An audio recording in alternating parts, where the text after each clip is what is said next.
بسم اللہ الرحمن الرحیم۔ السلام علیکم محترم ناظرین۔ پڑوسیوں کے ساتھ اچھا برتاؤ کرنا کمال ایمان کی علامت ہے۔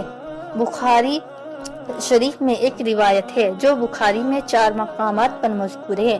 حضور اکرم صلی اللہ علیہ وسلم نے اس روایت کے اندر پڑوسی کے ساتھ ہمدردی اور راودی کمال کو ایمان کی علامت قرار دیا۔ جو شخص پڑوسیوں کے ساتھ غم خواری و ہمدردی کا معاملہ نہیں کرتا ہے وہ مومن کامل نہیں ہے۔ حضور اکرم صلی اللہ علیہ وسلم نے ارشاد فرمایا، جو شخص اللہ و آخرت پر ایمان رکھتا ہے وہ ہرگز اپنے پڑوسی کو ایذا نہ پہنچائے، اور جو شخص اللہ و آخرت پر ایمان رکھتا ہے وہ ضرور اپنے پڑوسی کے ساتھ ہمدردی اور اکرام کا معاملہ کرے، اور جو شخص اللہ و آخرت پر ایمان رکھتا ہے وہ ضرور مہمانوں کی مہمانداری اور ان کے ساتھ عزت و اکرام کا معاملہ کرے۔